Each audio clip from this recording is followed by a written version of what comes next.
नमस्कार दोस्तों, global learning में आपका स्वागत है। आज हम बात करने वाले हैं भारतीय इतिहास के एक ऐसे भूचाल की जिसने ब्रिटिश साम्राज्य की नींव तक हिलाकर रख दी थी। जी हाँ, ये कहानी है 1857 की। वो साल जिसे कुछ लोग सिर्फ एक सिपाही विद्रोह कहते हैं तो कुछ भारत का पहला स्वतंत्रता संग्राम। और आज हम इसी गुत्थी को सुलझाएंगे कि आखिर सच क्या था। तो सबसे बड़ा सवाल यही है कि इसे भारत का पहला स्वतंत्रता संग्राम क्यों कहा जाता है। मतलब एक सैन्य बगावत को इतनी बड़ी उपाधि क्यों दी गई। देखिए, इसका जवाब जानने के लिए हमें थोड़ा पीछे जाना होगा, उस दौर में जब सालों का दबा हुआ गुस्सा, वो लावा जो अंदर ही अंदर उबल रहा था, बस एक मौके की तलाश में था। तो चलिए इसकी जड़ों को खोदना शुरू करते हैं। हाँ, तो सबसे पहले ये बात साफ कर लेनी चाहिए कि 1857 की क्रांति अचानक से नहीं हुई। ये कोई एक दिन में भड़की हुई आग नहीं थी। नहीं, ये तो ईस्ट इंडिया कंपनी के लगभग 100 साल के राज में जो अन्याय, जो शोषण और जो अपमान जमा हुआ था ना, ये उसका नतीजा था। समझिए कि एक ज्वालामुखी था जो धीरे धीरे धीरे सुलग रहा था और बस फटने ही वाला था। अब इसे समझने का एक बहुत ही शानदार तरीका है। 1857 की इस पूरी क्रांति को ना एक बहुत बड़े पेड़ की तरह सोचिए। इस पेड़ की जड़ें क्या थीं? वो थीं आर्थिक, राजनीतिक, सामाजिक, धार्मिक और फौजी वजहें जो दशकों से ब्रिटिश शासन की जमीन में असंतोष का जहर घोल रही थी।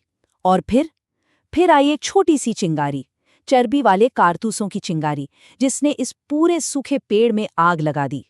तो फिर चलिए, देर किस बात की, इस पेड़ की जड़ों को थोड़ा और करीब से देखते हैं।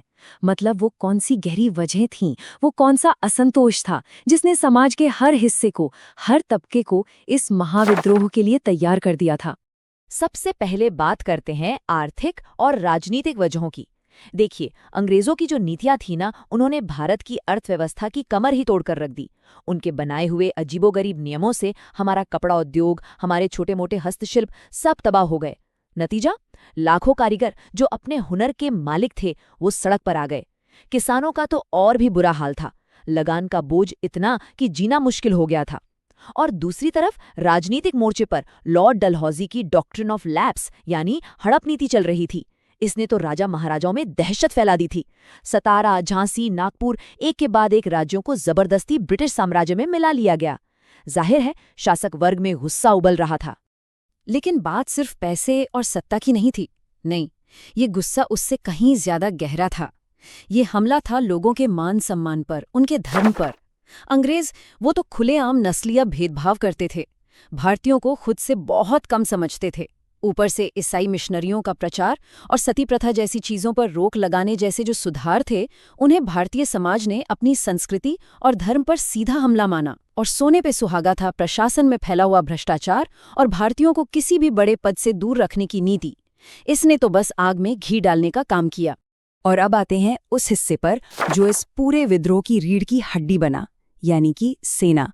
हुआ ये कि अफगानिस्तान और क्रीमिया में हुए युद्धों में अंग्रेजों को भारी नुकसान उठाना पड़ा। इससे उनकी जो अजेय होने की इमेज थी ना, कि इन्हें कोई हरा नहीं सकता, वो टूट गई। भारतीय सिपाहियों के मन में पहली बार ये बात आई कि अरे, इन्हें तो हराया जा सकता है। इसके साथ साथ सेना के अंदर भी भेदभाव था, वेतन कम था और फिर एक नया नियम आया, जनरल सर्विस एनलिस्टमेंट एक्ट। इसके तहत सिपाहियों को समुद्र पार जाकर भी सेवा करनी पड़ती, जो उस समय कई लोगों के लिए धर्म के खिलाफ था। बस इन सब चीजों ने मिलकर पूरी की पूरी सेना को एक बारूद के ढेर में तब्दील कर दिया। तो अब तक हम देख चुके हैं कि बारूद पूरी तरह से तैयार था। किसान, कारीगर, राजा, सिपाही, हर कोई गुस्से से सुलग रहा था। अब इस बारूद के ढेर में आग लगाने के लिए बस एक चिंगारी चाहिए थी। और जानते हैं वो चिंगारी क्या थी? वो थी एक नई बंदूक, एनफील्ड राइफल। अब इस राइफल की कहानी बड़ी दिलचस्प है। इसकी कारतूस को बंदूक में भरने से पहले दांतों से काटना पड़ता था, और यहीं से सारा खेल शुरू हुआ। सिपाहियों के बीच एक खबर जंगल की आग की तरह फैल गई, एक ऐसी खबर जिसने उनके धर्म, उनकी आस्था पर सीधा वार किया। खबर ये थी कि इन कारतूसों पर गाय और सूअर की चर्बी लगी हुई है। अब सोचिए, हिंदुओं के लिए गाय पवित्र है और मुसलमानों के लिए सूअर हराम। सिपाहियों को लगा कि ये सिर्फ एक गलती नहीं है, ये जानबूझकर उनके धर्म को भ्रष्ट करने की एक साजिश है। और बस इसी एक चिंगारी ने सदियों से दबे हुए गुस्से को एक भयानक विस्फोट में बदल दिया। तो चलिए अब आगे बढ़ते हैं और देखते हैं कि मेरठ की छावनी से उठी ये छोटी सी चिंगारी कैसे एक भयंकर आग बन गई। एक ऐसी आग जिसने देखते ही देखते पूरे उत्तर और मध्य भारत को अपनी लपेट में ले लिया। तारीख थी 29 मार्च 1857। जगह बैरकपुर। 34वीं बंगाल नेटिव इन्फेंट्री के एक जाबाज सिपाही मंगल पांडे ने उन नए कारतूसों के खिलाफ आवाज उठाई और अंग्रेज अफसरों पर हमला कर दिया। 8 अप्रैल को उन्हें फांसी पर चढ़ा दिया गया, लेकिन उनकी शहादत बेकार नहीं गई। वो एक मशाल बन गई और ठीक 1 महीने बाद 10 मई को मेरठ में विद्रोह का बिगुल बज गया। विद्रोही सिपाही दिल्ली चलो के नारे के साथ निकल पड़े और दिल्ली पहुंचकर बूढ़े हो चुके बहादुर शाह जफर को हिंदुस्तान का शहंशाह घोषित कर दिया। दिल्ली, जैसा कि हमने देखा, विद्रोह का एक सिंबॉलिक सेंटर था। कहने को तो नेता बहादुर शाह जफर थे, पर असली फौजी कमान जो थी वो जनरल बख्त खां के हाथों में थी। वहीं दूसरी तरफ लखनऊ में मोर्चा संभाल रखा था बेगम हजरत महल ने। उन्होंने अपने छोटे से बेटे बिरजिस कादिर को नवाब बनाया और अंग्रेजों के खिलाफ डट गईं। और जानते, अवध में तो किसान और जमींदार हर कोई इस लड़ाई में कूद पड़ा था। और भला झांसी की रानी लक्ष्मीबाई को कौन भूल सकता है। तात्या टोपे के साथ मिलकर उन्होंने अंग्रेजों को नाको चने चबवा दिए। उनकी कहानी तो आज भी रोंगटे खड़े कर देती है। और दूसरी तरफ जरा सोचिए, बिहार के जगदीशपुर में 80 साल के एक बुजुर्ग बाबू कुंवर सिंह, इस उम्र में उन्होंने जो हिम्मत और बहादुरी दिखाई वो वाकई एक मिसाल है। अपनी उम्र को मात देकर उन्होंने अंग्रेजों को कई बार धूल चटाई। रानी लक्ष्मीबाई की बहादुरी का अंदाजा आप इसी बात से लगा सकते हैं कि उनके दुश्मन, जी हाँ, उनके दुश्मन भी उनका लोहा मानते थे। अंग्रेज अफसर ह्यू रोज, जिसने उनके खिलाफ लड़ाई लड़ी, उसने खुद कहा था, विद्रोहियों के बीच अगर कोई मर्द था तो वो थी रानी लक्ष्मीबाई। इससे बड़ा सम्मान और क्या हो सकता है। लेकिन कहानी सिर्फ इन बड़े नामों तक ही सीमित नहीं है। ये लड़ाई तो गली गली, कोने कोने में लड़ी जा रही थी। फैजाबाद में मौलवी अहमदुल्ला शाह एक रोशनी की मीनार की तरह थे। बरेली में खान बहादुर खान ने 40,000 सिपाहियों की जबरदस्त फौज खड़ी कर दी। इलाहाबाद में लियाकत अली, असम में मनीराम दत्त, इन सब ने अपनी अपनी जगह आज़ाद हुकूमतें बना ली थीं। और तो और छोटा नागपुर में गोनू और पलामू में नीलांबर पीतांबर जैसे आदिवासी नेता, उन्होंने भी अंग्रेजों के खिलाफ बगावत का झंडा बुलंद कर दिया था। अब जाहिर है, इतने बड़े विद्रोह को देखकर अंग्रेज चुप तो बैठने वाले नहीं थे। उन्होंने भी अपनी पूरी ताकत झोंक दी। तो चलिए अब देखते हैं कि उन्होंने कैसे और कितनी बेरहमी से इस क्रांति की आवाज को दबाने की कोशिश की। ये जानना जरूरी है कि किस अंग्रेज अफसर ने कहाँ कमान संभाली। दिल्ली पर वापस कब्जा करने के लिए जॉन निकलसन और हडसन को भेजा गया और उन्होंने शहर को बड़ी ही बेरहमी से वापस छीना।